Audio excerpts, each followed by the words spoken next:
Hey, what's up guys, it's Uchiha here, back with another part of What If Naruto Was Turned Into a Girl. And if you haven't, please leave a like and subscribe to my channel if you like the content of this channel. And yeah, without further ado, let's continue our story. Naruto smirked as she looked at Anko sleeping on the couch. She then turned her blue eyes over towards Kurenai, who looked like she could use another day in. For shame, Nei-chan. You're supposed to set a good example. Kurenai grunted as she went to the kitchen. Her hair was a mess wearing one of Anko's robes. So, did you and Anko-chan have fun? Kurenai growled and Naruto realized that the woman was not an early riser, especially after a night of drinking. Iruka padded into the living room and looked at the sleeping woman on what she felt was her couch. A look at her companion and she saw the blonde wasn't going to be any help. How can you even be standing? Kurenai asked after drinking several glasses of water and a couple of aspirin. Naruto smirked cutely. My metabolism is super speedy. Not only can I eat like an Akamichi and not gain any weight, but it also means I can burn through booze fast. Kurenai's bloodshot red eyes looked at her. And you know this how? Naruto grinned and pointed at the sleeping Anko. She took me drinking the night I became Ganin. Kurenai looked at her friend. There appeared to be a whole side of Anko she knew nothing about. Naruto waited while Kurenai made coffee and was just taking a sip when Naruto asked, So you and my older sister, how long are you going to continue to hide that you're lovers? Kurenai's spit take was priceless and Naruto gave her a 7 of distance. Anko woke up hearing choking, coughing and the insane laughter of her blonde roommate. Keep it down, brat. Sorry, Anko. I was just asking Nei-chan here how long you were going to plan that you are lovers and when are you going to reveal to the rest of the village or your friends, Naruto said and counted down from 10. That's nice, Anko said, rolling over and snuggling into the couch. Naruto got to 5 before Anko say upright. What? The room was filled with laughter by the blonde who was wearing sleep pants and a baby tee tank top. The look on your face, the words were spaced by laughter and the blonde was on the floor rolling. In Anko's shock, she didn't notice Rukamaru leap up behind her and take the vaccinated spot from the couch. Kurenai looked at Naruto and had to admit, getting a reaction from Anko this soon after a night of drinking and dancing was something. Anko meanwhile was wearing a baggy sleep shirt, was on her feet and glaring at the blonde. How? She demanded when Naruto's giggles fit ended. Naruto blinked, got up and went to get something. They watched her dig around in Anko's jacket and pulled out the digital camera. She flipped through the images, smiling at some. After we started drinking and dancing, you handed me your camera, Naruto said and showed them pictures. Kurenai blushed and Anko laughed. The image was Anko pressing Kurenai against a pole and ravaging her mouth. Naruto pressed the button and the next image showed Kurenai doing body shots of Anko. The next image was of Naruto, Ino and Sakura in a three-way hug. All of them obviously drunk and crying. Another image was of Naruto dancing with Sakura, the next with Ino and another with her dancing between Anko and Kurenai. Now that I think about it, where are your girlfriends? Anko asked, looking at the blonde who blushed. They aren't my girlfriends, Naruto muttered, and we dropped them off at their homes on the way back from Enchanted. Kurenai was sorting through her alcohol-addled mind and recalling some things. What about their goodnight kisses? Naruto was gone. A smoke shape was in her place and the door to her room closed. Was it something I said? Anko snorted as she got to the pictures. Oh, she said as the last several pictures showed Ino leaving with a deep tongue-filled kiss to both Naruto and Sakura. Then another picture of Sakura kissing Naruto. The arms around the neck of the blonde had her sigh. Teenage hormones. Kurenai studied the picture and then grinned. At least you won't have to worry about her getting pregnant now. Anko shot her a look. Link break. Naruto sat on her bed, hugging the frog pillow she bought, the blush on her cheeks as she thought of last night in detail. The dancing she did with Ino was different than most of the dances she had with Sakura. Tended to grind against her, and Naruto stopped to think about what the hell would have done had she still been male. Hell, it still affected her, Naruto thought, as she recalled the feelings in her chest and between her legs. It was similar to the feelings she got as she slowly danced with Sakura. Stupid female body, she muttered with a sigh. She went to get dressed, praying Sakura wouldn't kill her for that kiss last night. But she started it. A part of Naruto's brain fired back. Link break, training ground. Come on, brat, Jiraiya said. Naruto went with the Toad Sage with a zombie-looking Sakura shuffling off his uncle. You look like shit, Uncle said to the pink-haired girl. I am never tricking again, Sakura moaned. Uncle laughed. Sure you will, especially if last night happens again. Sakura shot her a look. We'll be working with stamina today, so that means dodging, Uncle said and showed the girl a crate full of shurikens and kunes. On your marks, Archon-sensei, Sakura said, her pale skin becoming a greyish sheen as Uncle grabbed several kunes. Get set, Uncle continued. But go! The volley of sharp objects coming her way forced Sakura to move despite her desire to crawl somewhere deep, dark and cool. Hey, those are sharp! Sakura yelled as one sliced her arm slightly. Then dodge it, Uncle said, throwing more weapons. Link break. Okay, Brad, today we're going to Ersanin. I read the scrolls you and Uncle gave me. I was hoping we could either move on or... Naruto said, cutting into the safe space. You did? Show me. Naruto performed the seals and the water jutsu Uncle wanted her to learn, and the Toad Sanin saw she did them perfectly. And what about mine? He asked, throwing some shurikens. He smiled, seeing the defense, and the blonde hair became an armor shield around her using the needle guardian jutsu. Damn, the kid's a prodigy. Just like shaking himself, he spoke up. Alright kid, you proved to me you have the capacity and the ability. So let's give you something massive in your arsenal that will knock the socks off of everyone. At that, blonde looked at him and smiled a bit. His thumb and spat through a series of...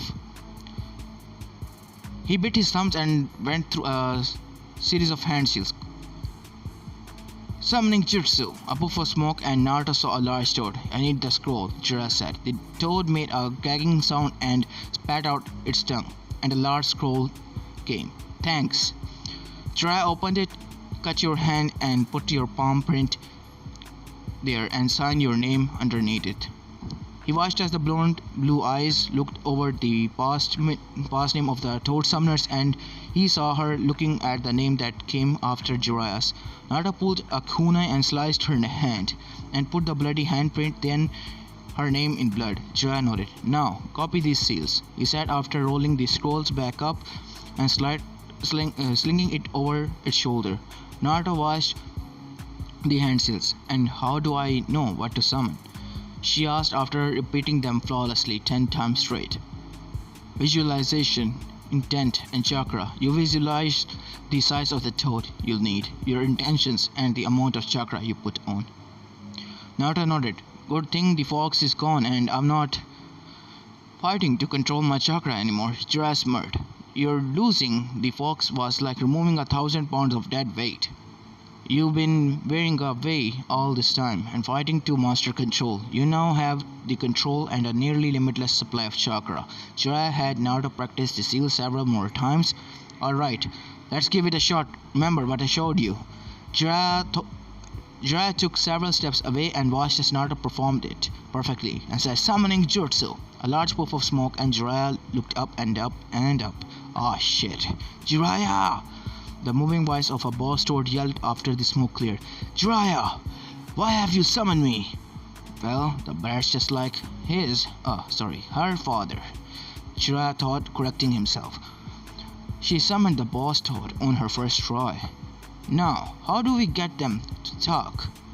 Pleasant like. The old pervert didn't summon you, I did, Naruto said and hoped from the top of the toad's head and to land between his eyes. You, Kamabunta said, you're nothing but a simple slip of a girl. Where is Jiraiya? I don't have time for this. I did summon you, and the old pervert is right down there. Naruto gestured and seemed surprised finding the sage gone. Naruto growled as she looked around for the shock of white hair and found that it wasn't anywhere. You ain't nothing but a small girl, Bunta said, puffing on his large pipe.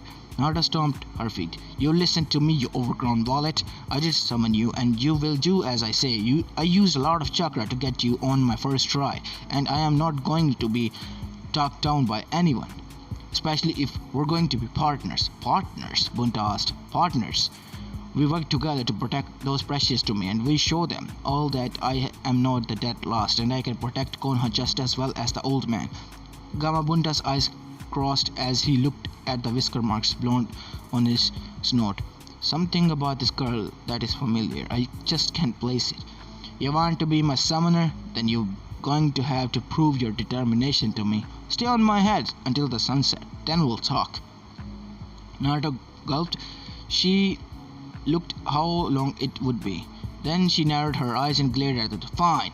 But when I do, you will acknowledge me as your superior, and when you lose, you will never summon me or any of my kin again. From his hidden location, Jiraiya winced. Don't do it, kid. You need to have allies, and the toads are amongst the strongest there are. Deal. Jiraiya winced as Kamabunda placed Naruto on his head and told her to hand on and leapt. Shit. Jiraiya, seeing how high the boss sword leapt, he worried that Anko was going to kill him by the end of the day. Link break.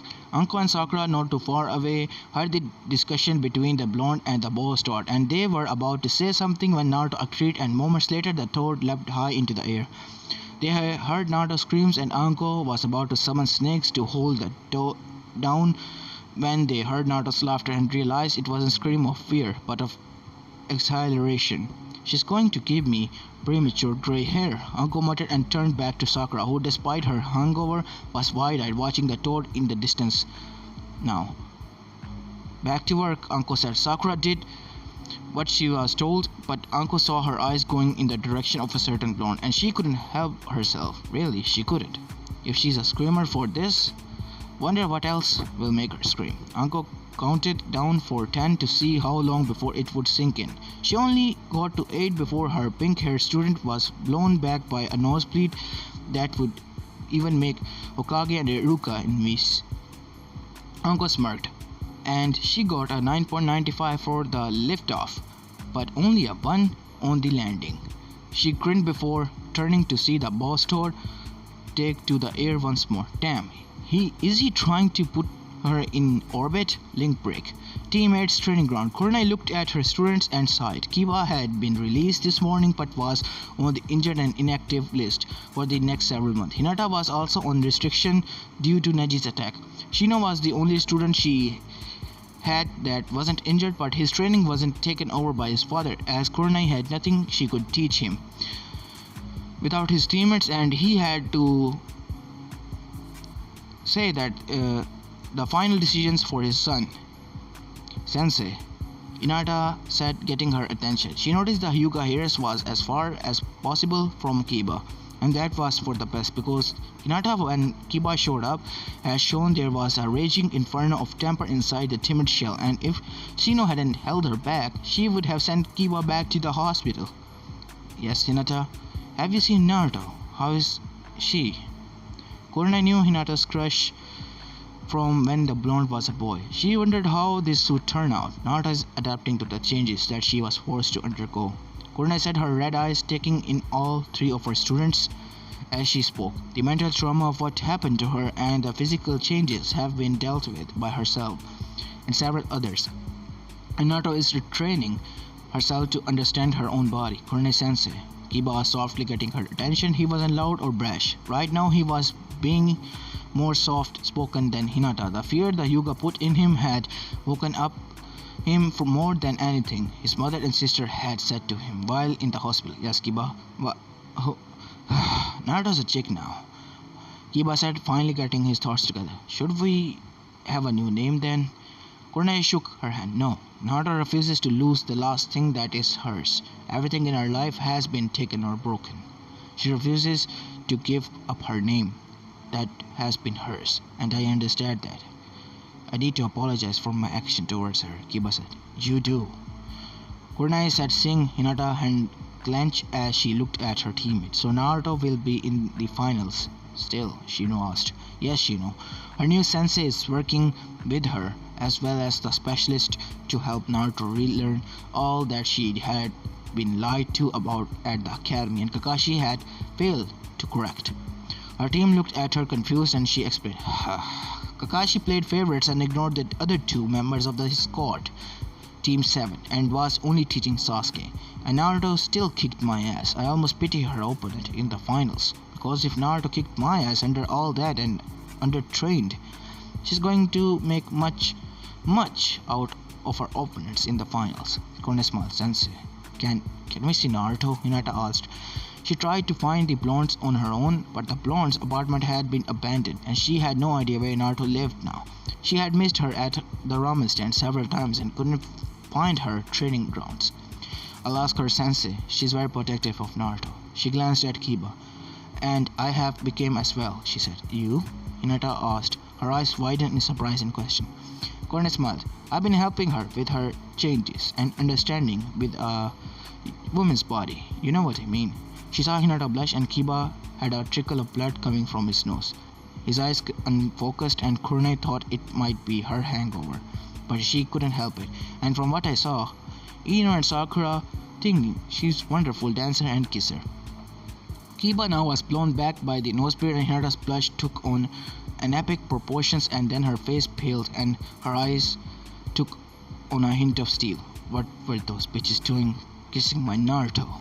Korne raised an eyebrow to the change and Shino's ears were humming and warning and he backed up several feet away from the girl that had been so timid was now nothing but very dangerous Konoichi.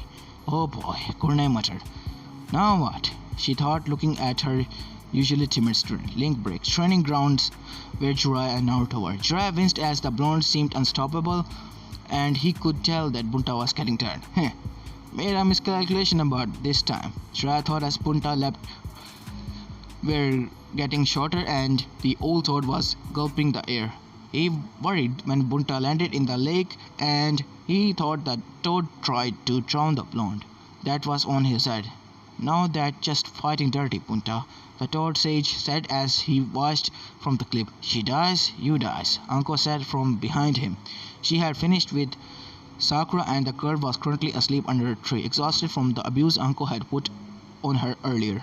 She'll be fine, Jiraiya said to her. Come on, Bunta, surface damn it, he muttered under his breath and sighed in relief when the giant toad surfaced and landed on the shore.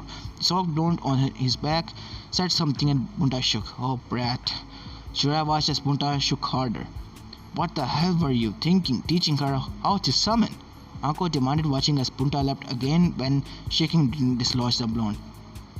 I was giving her something to add to her arsenal. I didn't think she'd get Bunta on her first try. At best I thought it might be a small toad, if not a tadpole, Jiraiya admitted, figuring that the girl would get some of the friendly summon and use them.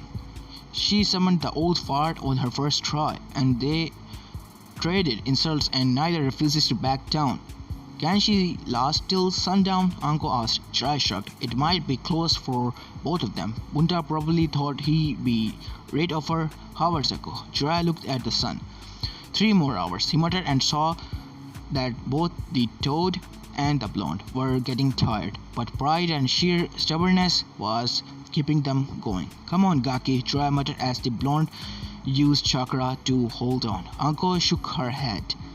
Looks like her chakra control is perfect now, Anko said, and Jiraiya had to admit that despite the amount of time, that girl looked to be in better condition. Now, we'll see how much chakra she really has, he said as Kamabunta got his second wind. Anko shook her head. This won't end pretty. Sundown. Jiraiya sighed in relief as Kamabunta admitted his defeat and had just enough chakra to put Naruto, who fell asleep on the ground, before dispelling. The Toad Sage rushed to the girl's side and stopped seeing the grin on her face. That reminded the Sanin of a perfect blend of his former student and his wife. She did it, he muttered as he was amazed at what Bunta had said before leaving. Jiraiya, the old toad god. When she wakes up, tell her she is my new summoner. Jiraiya blinked at this as the toad called her summoner and subordinate. And when she can, she is to have a drink with me. Jiraiya watched as the old toad looked down at the blonde. Hinata and Kushina did good. And with that said, he was gone. Jiraiya looked at her and watched as Uncle wrapped her in her long coated and picked her up. Chakra exhaustion. She muttered and glared at Jiraiya. I'm taking her to the hospital. Let Sakura know. Anko said and rushed away. She would have sunshine, but Anko wasn't thinking straight as she was worried about the girl in her arms. She didn't see teammate and the surprised looks on Kurenai and Hinata's faces, but they saw the worried look on Anko's face as she rushed past. Hinata looked at Kurenai. That was Naruto. Kurenai nodded and looked at her team. Kiba, your mother is expecting you home. Remember your own heavy restrictions. The fair-looking boy nodded and shuffled away, leaning on the cane provided by the hospital. Crushed and rebuilt testicles threw off one's balance. Shino headed back towards his family estate. Kurenai was about to walk Hinata home, but then the younger girl put a hand out. I want to go and see if Naruto is alright. I need to know how she is. Kurenai nodded, her own concern for the blonde she'd gotten to know recently, allowing her to miss the look in Hinata's eyes. As this is where I'm going to be leaving this part of, guys, and yeah, I'm thinking of starting a new series, so stay tuned for that. Who knows, maybe I upload it today. As this is Apollo Uchiha and I'm signing out. Peace.